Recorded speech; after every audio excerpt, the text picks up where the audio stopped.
पूरा कर दूं। और ध्यान रहे इसमें ज़्यादा माथापच्ची आप लोगों की है, इसमें टीचर की माथापच्ची ज़्यादा नहीं है। फिर भी मैं बेसिक कंसेप्ट पूरा कर दूं। वो ये कि जब आप पढ़ते हो प्रार्थना समाज, थीम समझा दूं, किसके प्रयासों से बना? केशव चंद्र सेन के। सवाल ये जिसने उसको शुरू किया तो आप पढ़ते हो महादेव गोविंद रानाडे, और एक नाम और है व्यक्ति का, आत्माराम पांडुरंग, 1867। सीधे सीधे प्रश्न। लेकिन सवाल ये किसके प्रभाव से केशव चंद्र सेन? केशव चंद्र सेन किससे जुड़े थे? ब्रह्मा समाज। बाद में जुड़े थे भारतवर्षीय ब्रह्मा समाज जो उन्होंने बनाया, फिर उनसे टूटा साधारण ब्रह्मा समाज। अब बात ये, वो जुड़े महादेव गोविंद रानाडे को महाराष्ट्र का सुकरात भी कहा जाता है। महादेव गोविंद रानाडे को महाराष्ट्र के सुकरात होने के साथ साथ पश्चिमी भारत में पुनर्जागरण के अग्रदूत भी कहा जाता है। देखो बात क्या है, नहीं महाराष्ट्र और पश्चिम, वो तो गुजरात हो गया, वो तो दक्षिण हो गया, नहीं, एकीकरण से पहले और भाषाई एकीकरण से पहले बंबई जो था वो गुजरात का हिस्सा था। महाराष्ट्र और गुजरात अलग नहीं थे, वो 1966 की देन है। अब बात ये, और एक किताब लिखी थी महादेव गोविंद रानाडे ने, एक आस्तिक की धर्म में आस्था, बहुत बड़ी किताब, पेपर में भी आती रही है। और 1867 में ही इन्होंने एक संस्था बनाई थी, पूना सार्वजनिक सभा। और एक बहुत बड़ा प्रश्न जिससे बाल गंगाधर तिलक भी जुड़े रहे, डेक्कन एजुकेशन सोसाइटी, उसी का नाम पड़ा बाद में पूना फर्ग्यूसन कॉलेज। बाल गंगाधर तिलक ने यहाँ पढ़ाया था उस समय। अब इतने ही नाम आपको याद रखने हैं, और एक मैं कल कह गया, इन्होंने शुद्धि आंदोलन भी चलाया। वो किस लिए चलाया था? शादी ब्याहों में, मृत्यु भोजों में जो अनावश्यक खर्च होते हैं उनको रोकने के लिए। लंबी चौड़ी कहानी बताने की जरूरत नहीं, फिर कह रहा हूँ, प्रार्थना समाज दक्षिण भारत महाराष्ट्र में, लेकिन उस समय वो दक्षिण भारत का हिस्सा नहीं था, पश्चिमी भारत का हिस्सा था। पश्चिमी भारत के अग्रदूत पुनर्जागरण के, और भारत के पुनर्जागरण के अग्रदूत राजा राम मोहन राय, पुनर्जागरण के पिता, युगदूत, अतीत और भविष्य के मध्य सेतु और प्रभात का तारा। लेकिन महाराष्ट्र के सुकरात, पूना सार्वजनिक सभा, Deccan education society, Deccan education society भी कहते हैं, लेकिन बात ये 1884 में बनी। इसी को बाद में पूना फर्ग्यूसन कॉलेज का नाम दिया गया, और इससे जुड़ने वाले बाल गंगाधर तिलक भी थे। एक आस्तिक की धर्म में आस्था जिसने लिखी किताब, उसका नाम ही है कौन? महादेव गोविंद रानाडे। शुद्धि आंदोलन भी चला है। आगे बढ़े, एक बहुत बड़ा नाम, छोटा सा chapter, Shrimati Annie Besant. Paper में एनी बेसेंट से प्रश्न नहीं आता, पूरे चैप्टर को जब भी आप पढ़ो दो बातें याद रखें, इसके अलावा तीसरा प्रश्न नहीं आएगा। वो क्या? जहां इसका नाम क्या था इस संस्था का? Theosophical society. थियोसॉफिकल मतलब होता है पवित्र विचार, सोफिस्ट विचारधारा का ही दूसरा नाम थियोसॉफी। अब बात ये, इसकी स्थापना करने वाले कौन और कहाँ करी गई, ये जरूरी है। 1875 दो लोग जिसने स्थापना करी, एक है मैडम H.P. ब्लावटस्की। ये लिखा हर किताब में ही मिलेगा, ऐसी बात नहीं कि ये कोई नई बात नहीं है, आप यूं भी पढ़ते हो, अगर पूरा नाम हो तो मैडम ब्लावटस्की।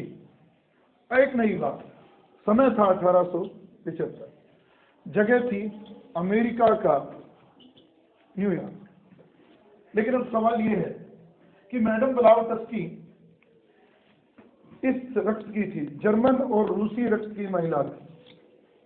दो देशों का खून बहता था इसकी रगों में। जर्मन और रूसी रक्त की महिला मैडम ब्लावटस्की, जिसने 1875 में अमेरिका के न्यूयॉर्क में थियोसॉफिकल सोसाइटी की नींव रखी, और बाद में उसमें एक व्यक्ति और जुड़ा जिसका नाम था M.S. अल्कॉट। आपके पेपर के लिए ये ज्यादा महत्वपूर्ण है, ये आसान है, मुश्किल नहीं है। जिन लोगों ने इन नामों को कभी रटा नहीं उनके लिए तो ये बात मुश्किल है, निसंदेह मुश्किल है, पर जो बार बार इसको पढ़ता रहा है उसके लिए कुछ भी मुश्किल नहीं।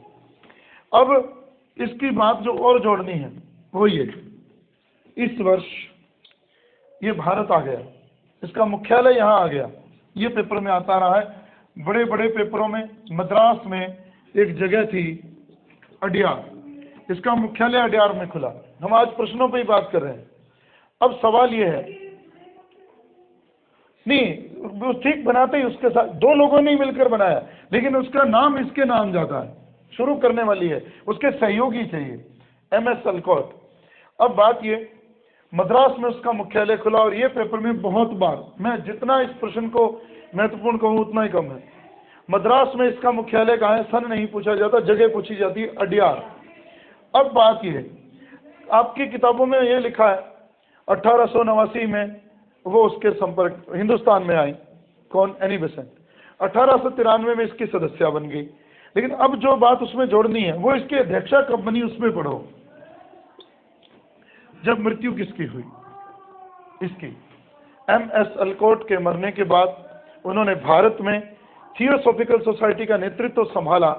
और अब एक बड़ा प्रश्न जो उसमें लिखा भी होता है, किताबों में हम गौर नहीं करते, थियोसॉफिकल सोसाइटी के जो मत थे गीता पर आधारित थे, भगवत गीता में इनका विश्वास था।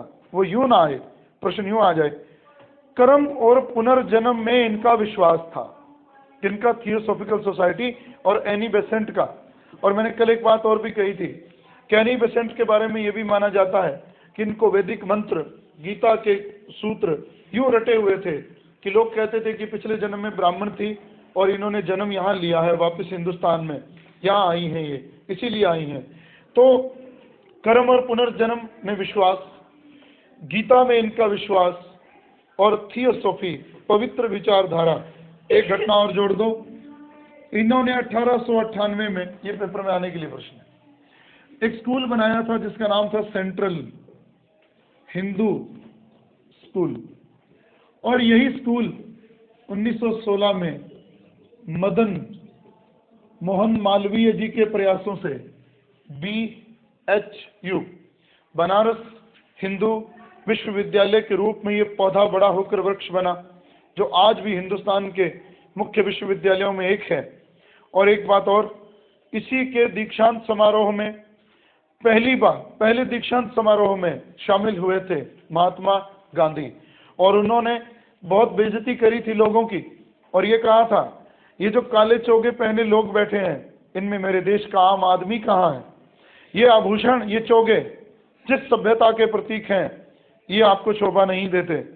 जब तक ये डिग्रियां, ये शिक्षा का प्रचार आम आदमी तक नहीं होगा, तब तक हम उनके साथ न्याय नहीं करते। और गांधी इतने से भाषण से पूरे देश में छा गए। और फिर उन्होंने पूरे देश की यात्रा की गोपाल कृष्ण गोखले के कहने पर उसी वर्ष, और फिर उनको लगा कि मेरा सत्याग्रह भारत में सफल हो सकता है। और वो सत्याग्रह हार्डी मैन के अनुसार चंपारण था, और जिस चंपारण के सत्याग्रह में गांधी जी सफल रहे। अब खैर ये घटनाएं घटी, और प्रश्न क्या बना ये याद रखना, 1898 में जो बना वो 1916 में बनकर क्या पौधे के रूप में सामने आया, बनारस हिंदू विश्वविद्यालय। 1907 में वो उसके अध्यक्ष बनी। गीता में उनका विश्वास था, कर्म और पुनर्जन्म में उनका विश्वास था, और भारत में थियोसॉफिकल सोसाइटी का जो मुख्यालय था वो अड्यार में था। अब कुछ और दो बातें जोड़ दूं, ये वही एनी बेसेंट है जिन्होंने 1916 में होम रूल लीग भी बनाई थी। कांग्रेस से अलग होने के बाद बाल गंगाधर तिलक भी इनसे जुड़े, और उन्होंने अलग अलग दोनों ने होम रूल लीग बनाई। लेकिन बाल गंगाधर तिलक ने जिसके प्रभाव से होम रूल लीग बनाई थी वो औरत और कोई नहीं, एनी बेसेंट थी। दूसरी बात, पहली महिला अध्यक्ष होने का गौरव प्राप्त है एनी बेसेंट को, ये याद रखना है। और उसके बाद एक और, जब ये पहली अध्यक्ष बनी तो उन्होंने कहा था कि अब भारत अपनी आज़ादी के लिए घुटनों पर नहीं, अपने पैरों के बल खड़ा है, और वो गिड़गिड़ाएगा नहीं। और एक बात और, एनी बेसेंट ने ही बहुत बड़ा रोल प्ले किया था 1916 में कांग्रेस में लखनऊ समझौता करवाने में।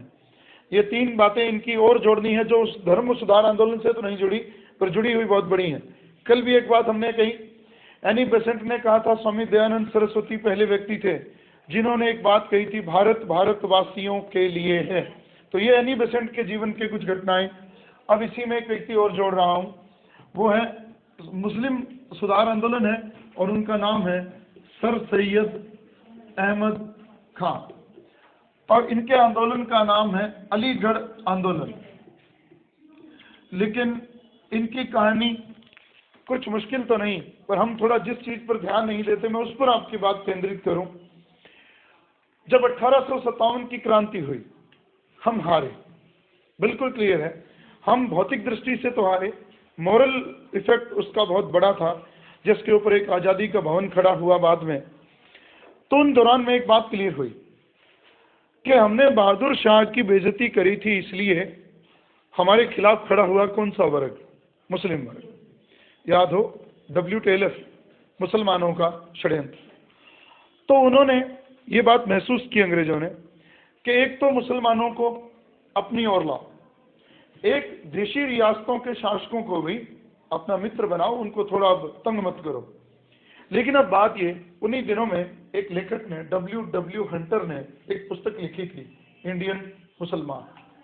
बहुत बड़ा प्रश्न, इंडियन मुसलमान किसने लिखी है? W हंटर, जिसने ये किताब लिखी और उसमें उसने ये जरूरत जताई कि मुसलमानों के बारे में अंग्रेजों को दोबारा सोचना चाहिए कि अगर ये ताकत हमारे साथ जुड़ जाएगी तो हमारा साम्राज्य हिंदुस्तान में और लंबा चलेगा।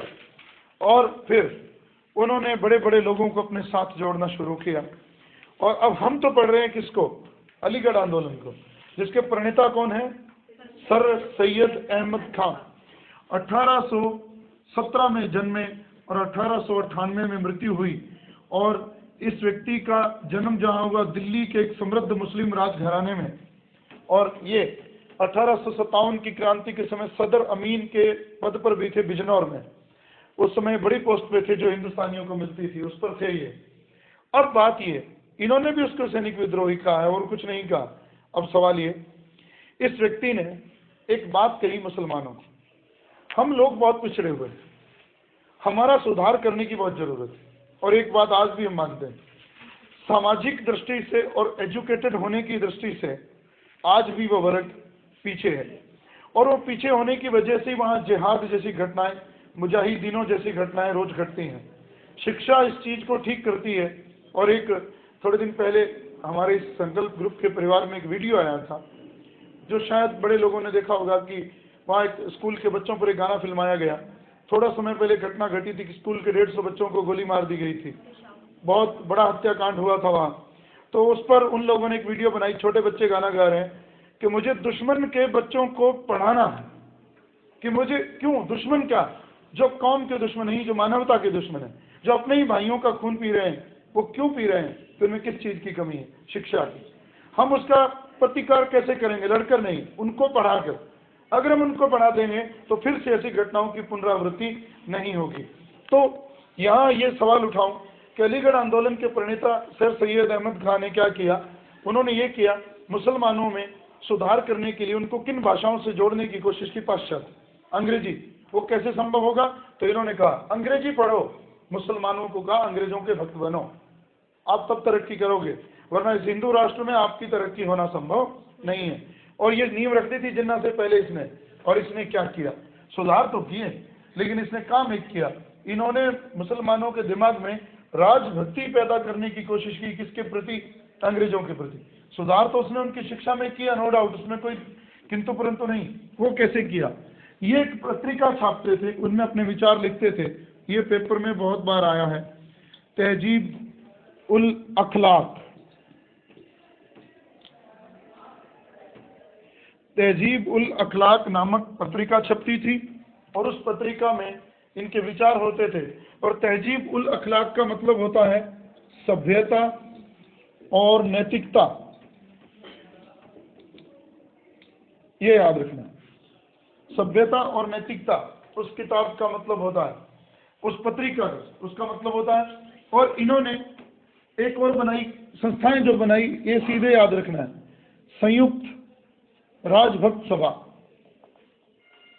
ये इन्होंने बनाई। और एक इन्होंने बनाई मुस्लिम एंग्लो ओरिएंटल सभा।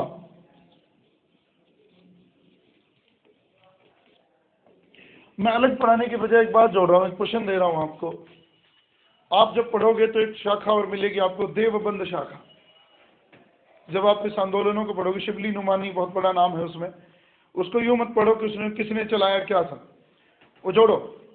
देवबंद शाखा, उसने मदरसे बनाए, अंग्रेजी का विरोध किया, या मैं सीधे कहूं सर सैयद अहमद खां के विचारों का विरोध किया।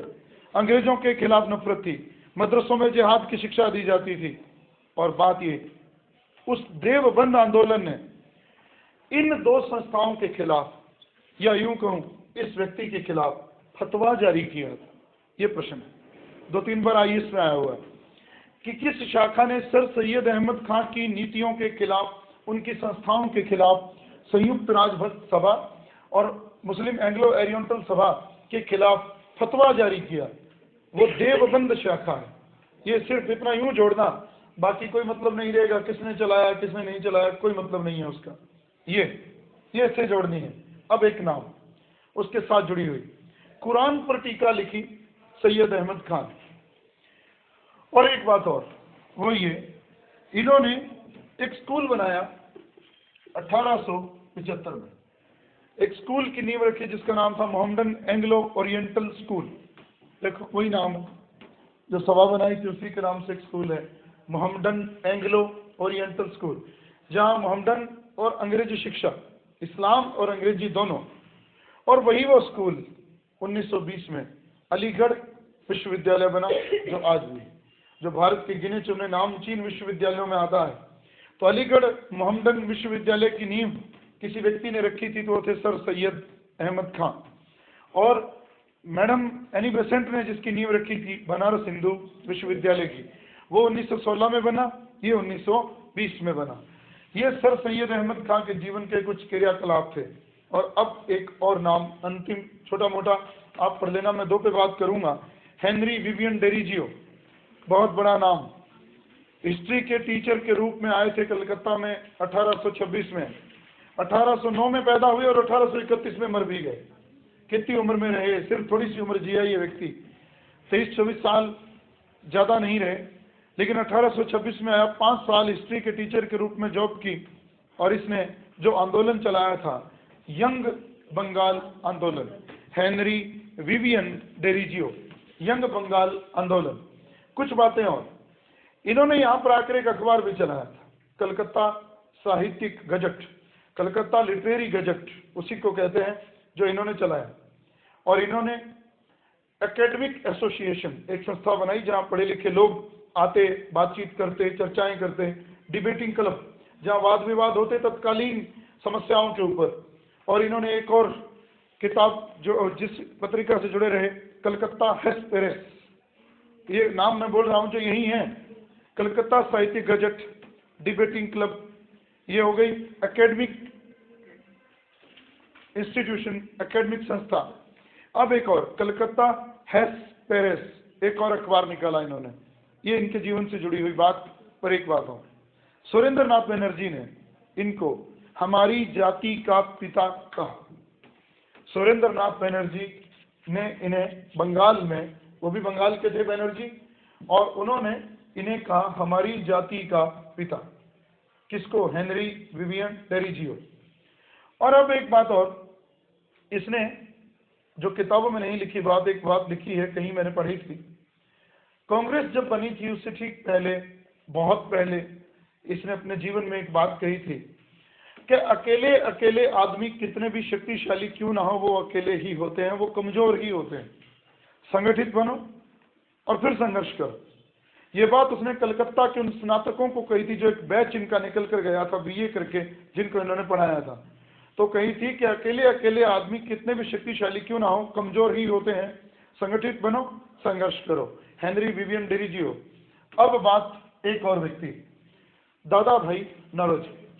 जाति थी उनकी पारसी, इसलिए उन्होंने एक आंदोलन उन्होंने भी चलाया। उनका नाम लिखना, दादा भाई नौरोजी और फरदोनजी, एक नाम हो, दादा भाई नौरोजी और नारोजी फरदोनजी। नारोजी शब्द हटाओ, फरदोनजी, फरदोनजी। 1851 में यह आंदोलन चला, पारसी धर्म सुधार आंदोलन, पारसी सुधार आंदोलन, धर्म मत लिखना, पारसी सुधार आंदोलन, जो मूलतः किस सुधार से संबंधित था? सामाजिक सुधार। किस समाज में सुधार? पारसियों। ये भी ध्यान रखें। दादा भाई नौरोजी और फरदोनजी, और इन्होंने जो आंदोलन चलाया पारसी सुधार आंदोलन, और इन्होंने एक पत्रिका निकाली जिसका नाम तो था सत्यवादी, और उसको उनकी भाषा में कहते हैं रास्त गुफ्तार। ये भाई नाम इसीलिए, इसमें मैं ज़्यादा बात भी नहीं कर रहा। रास्त गुफ्तार इसका मतलब होता है सत्यवादी। ये अखबार चलाई और इसके माध्यम से इन्होंने अपने विचारों का प्रसार किया, समाज में सुधार किए, कोशिश की, महिलाओं में सुधार करने के लिए ज़्यादा प्रयास किए गए। ये घटनाएं थी जो बड़े बड़े आंदोलन हैं। ऐसे तो हम पिछले बार पेपर में आया राधा स्वामी सत्संग, शिवदयाल सिंह जी 1861, और एक बहुत बड़ा नाम servant of India society Gopal Krishna Gokhale, बहुत बहुत नाम है जो छोटे मोटे आपको पढ़ने हैं। वेद समाज, कोई शिव नारायण अग्निहोत्री ने भी कुछ बनाया, किसी ने कुछ और बनाया, श्री धरलू नायडू, नाम बहुत हैं। वो सीधे लिस्ट के रूप में दी हुई है किताब में, लिस्ट पढ़नी है, बनाने वाले पढ़ने हैं।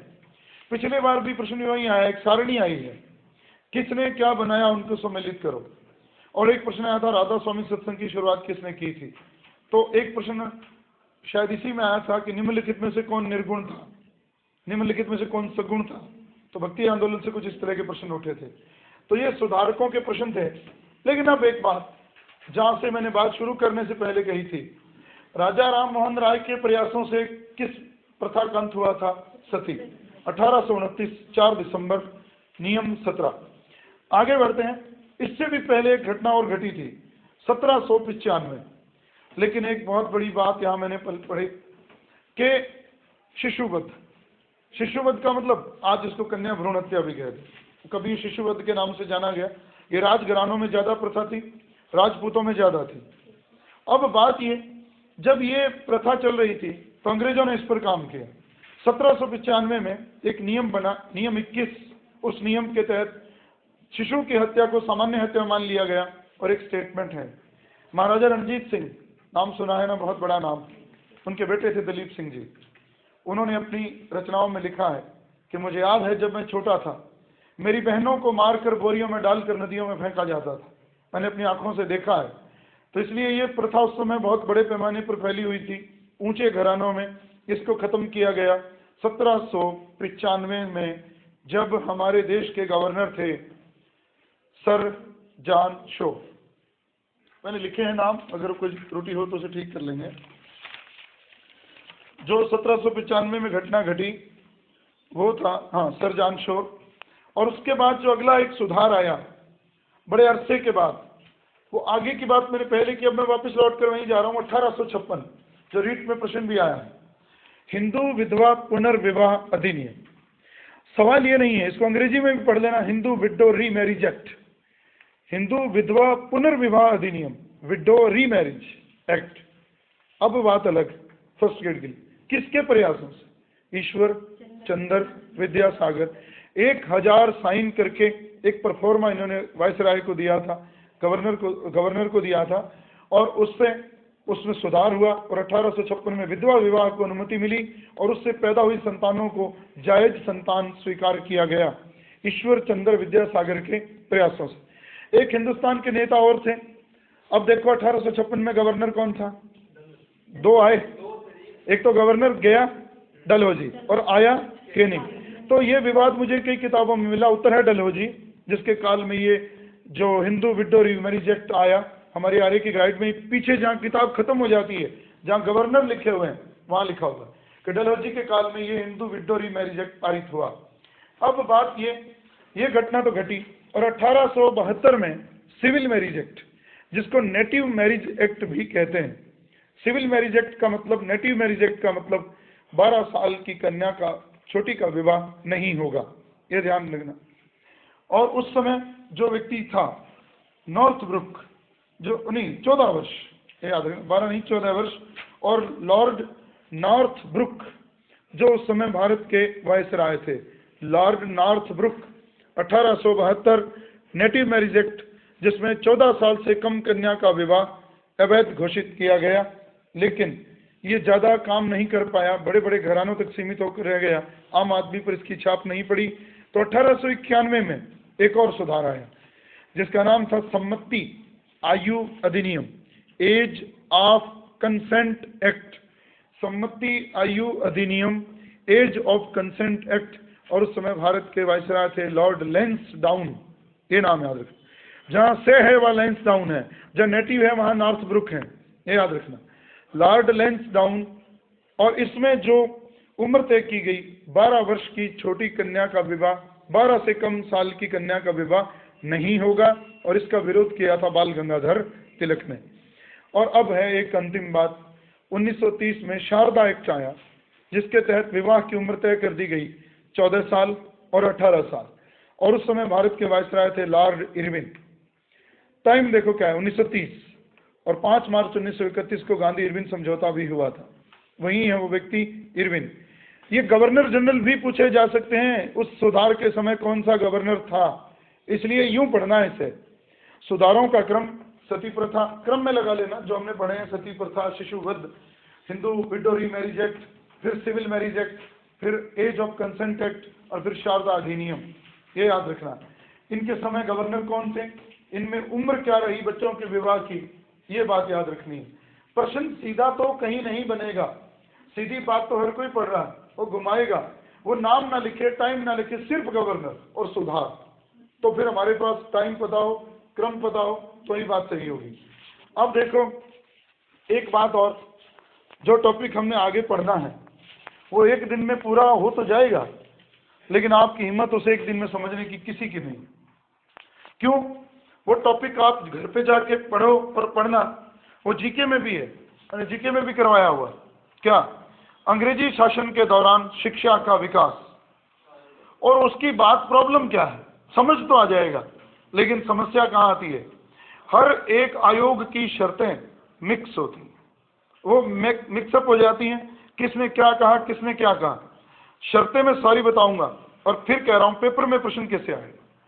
एक तो ऊपरी प्रश्न अगर आसान आया, वो जीके में आने की संभावना है, मैग्ना कार्टा, वो हमारे लिए मुश्किल है नहीं, इसलिए हम उसे मानेंगे ही नहीं। प्रश्न क्या, इधर तो रखे जाएंगे एक्ट और उधर रखा जाएगा टाइम, हम तो ये मान के चलते हैं, मुश्किल यूं बनेगा। फिर इधर रखे जाएंगे एक्ट और उसकी एक एक मुख्य शर्त, एक एक, और वो हाईलाइट हो रही है, वो क्या कह रहे हैं, वो एक एक शर्त ऊपर ही पढ़िए, सारी शर्तें पढ़ने की जरूरत नहीं है।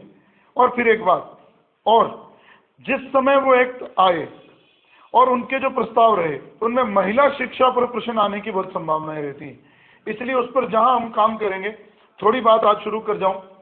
देखो भूमिका भी जरूरी है, आप जब भी किताब पढ़ते हो हम सीधे वहीं आ जाते हैं, जो मैंने जीके में बात शुरू करी थी, किसने क्या बनाया, कौन सा स्कूल बनाया, वो नहीं। सवाल ये, प्राचीन काल में जहाँ शिक्षा कहाँ होती थी, गुरुकुलों में। समय गुजरा मंदिरों में, समय गुजरा मदरसों में, जैसे जैसे शासन बदला वैसे वैसे शिक्षा के केंद्र भी बदले। मुगलों के काल में मदरसे, मकतब और मदरसे, लेकिन अंग्रेजों का काल आया, कुछ समय तक तो उन्होंने भारत की व्यवस्था को नहीं छेड़ा। छेड़े भी क्या, उनको पता था छेड़ने का मतलब है पूरे जनमत के साथ छेड़छाड़ करना। जनमत के साथ छेड़छाड़ करी तो फिर हमारा विरोध हो सकता है। तो अब मैं कुछ ऐसी बात शुरू कर रहा हूं जिसमें मैं बात समझ में भी आए। भारत का पहला बंगाल का गवर्नर वारेन हेस्टिंग्स, बंगाल का गवर्नर नहीं, बंगाल का गवर्नर जनरल। बंगाल का गवर्नर अगर कहोगे तो लॉर्ड क्लाइव कहोगे, लेकिन बंगाल का गवर्नर जनरल कहोगे। रेगुलेटिंग एक्ट के तहत तीनों प्रेसिडेंसियों का देख रेख करने का जिम्मा इसको दिया गया। लेकिन याद रहे, जब भारत का गवर्नर बना तो वो केवल प्रेसिडेंसियों का ही गवर्नर नहीं बना, वो पूरे ब्रिटिश प्रांतों का ही गवर्नर बन गया। जितना साम्राज्य किसका था, सारा ब्रिटिश ईस्ट इंडिया कंपनी का। इतना सा फर्क है। पहला बंगाल का गवर्नर जनरल था वारेन हेस्टिंग्स, और वारेन हेस्टिंग्स ने 1781 ईस्वी में पहला मदरसा बनाया, और वो बनाया गया कलकत्ता। जीके की क्लासों में ये बात बेहतर हुई है, हर एक बात मैंने बहुत धीरे धीरे 4 दिन में कराया है ये चैप्टर में। पहला मदरसा बना, अंग्रेजों के द्वारा पहला प्रयास किया था वारेन हेस्टिंग्स का मदरसा। कहाँ पर? कलकत्ता में। समय था 1781। अब आइए क्रम से ही पढ़ेंगे पूरा ये चैप्टर, सन आगे पीछे नहीं होने देंगे, उसके बाद आएगा। वारेन हेस्टिंग्स ही गवर्नर था, और साल था 1784, जब स्थापना हुई विलियम जोन्स के द्वारा Asiatic Society of Bengal.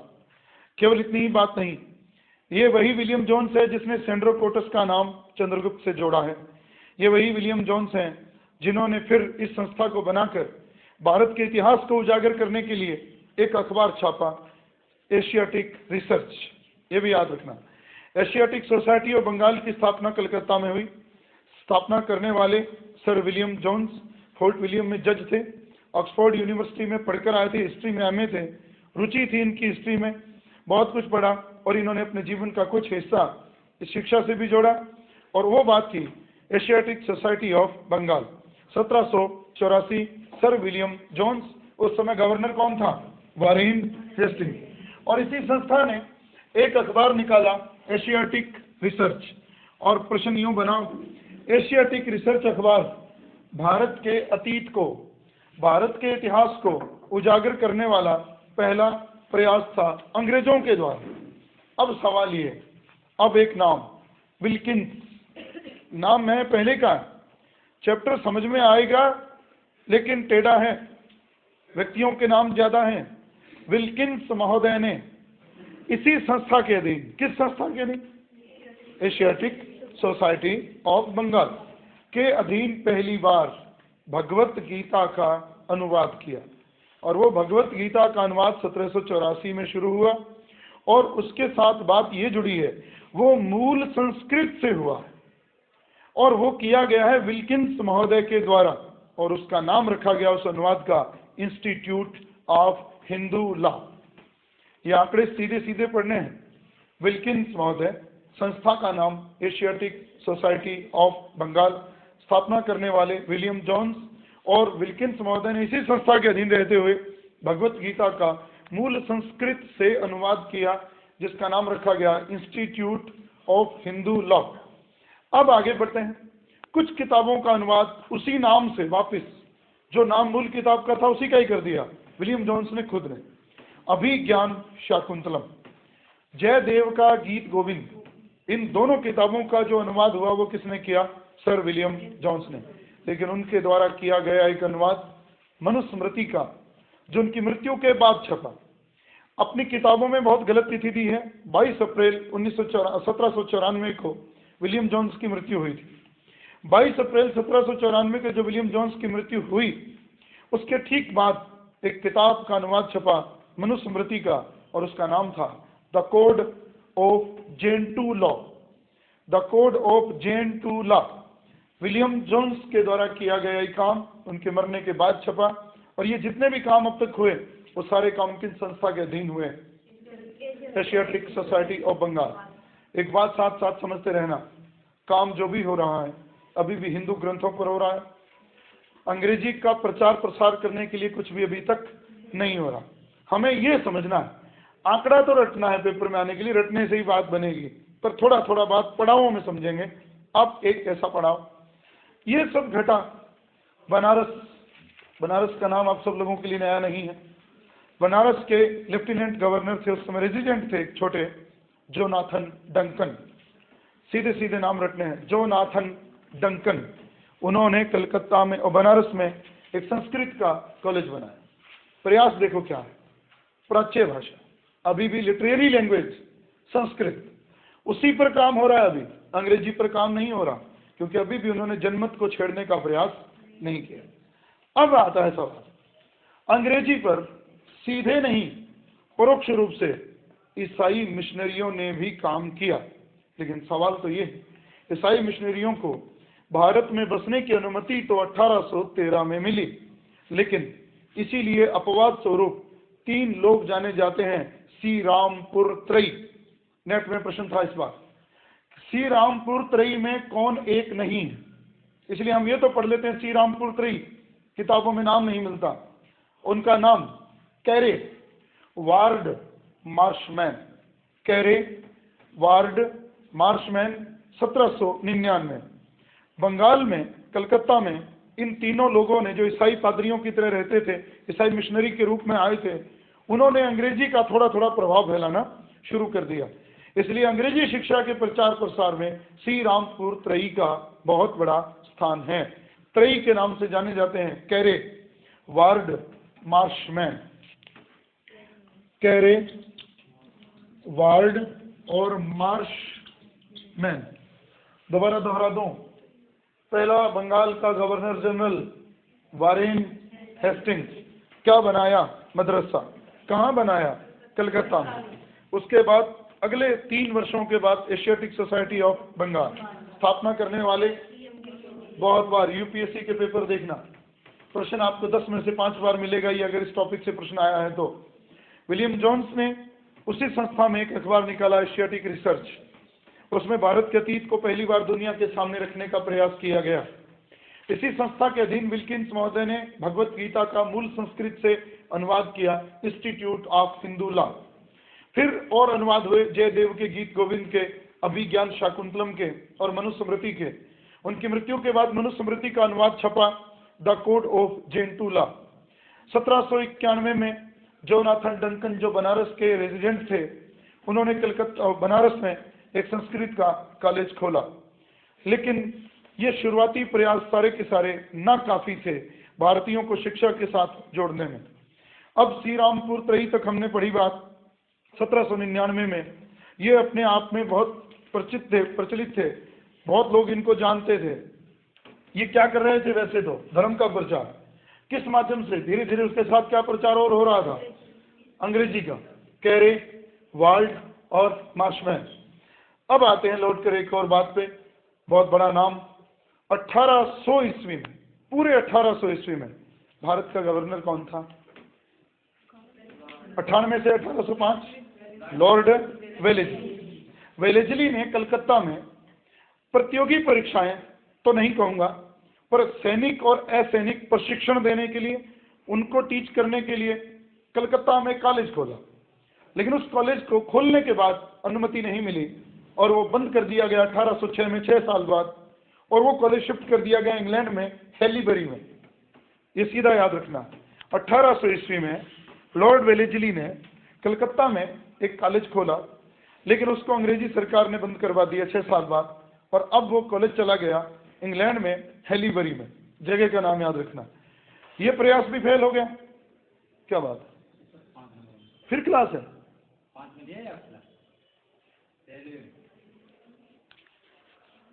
Regular है क्या अब क्लास? पहले तो कल तक तो कहा था कि रेगुलर नहीं होगी।